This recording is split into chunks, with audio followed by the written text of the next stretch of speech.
ஆசிரியர்கள் அனைவருக்கும் வணக்கம். இந்த பிடி, பிஆர்டியினுடைய போஸ்டிங் எப்போ போடுவாங்க அப்படின்னு சொல்லிட்டு நெறைய பேர் வந்து பார்த்தோன்னா, ரொம்ப வெயிட் பண்ணிட்டு இருக்கீங்க ரொம்ப ஆவலோட.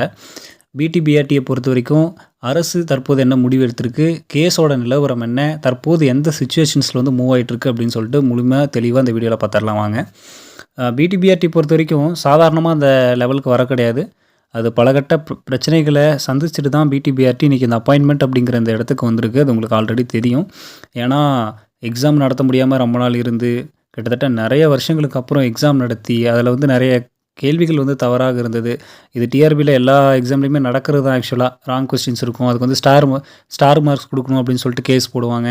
அதுக்கப்புறம் கடைசியா வந்து பார்த்தீங்கன்னா, எக்ஸ்பர்ட் கமிட்டி சொல்றது தான் அது வந்து ஃபைனல் டிசிஷன் அப்படின்னு சொல்லிட்டு டிஆர்பி தரப்புலேருந்து சொல்லுவாங்க. இந்த மாரிலாம் நடக்கிறது தான்.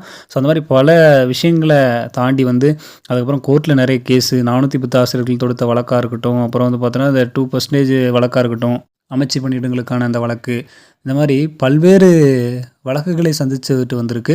இதுலயும் வந்து பார்த்தீங்கன்னா 2 தரப்பு ஆசிரியர்கள் இருக்காங்க. ஒரு பக்கம் வந்து பார்த்தோன்னா, இந்த நியமனத் தேர்வு டெட் எழுதி, அதுக்கப்புறம் நியமனத் தேர்வு எழுதிட்டு, அதுக்கப்புறம் வந்து அப்பாயின்ட்மென்ட்டுக்காக காத்துட்டு இருக்கக்கூடிய ஆசிரியர்கள். இன்னொரு பக்கம் 2013லயே டெட் எக்ஸாம் எழுதிட்டு, அதே மாரி சர்டிஃபிகேட் வெரிஃபிகேஷன் வரைக்கும் போயிட்டு வந்துட்டு, ஆனா வெயிட்டேஜால பாதிக்கப்பட்டு இன்ன வரைக்கும் பணி வாய்ப்பு பெறாத ஆசிரியர்கள் நெறைய பேர் இருக்காங்க.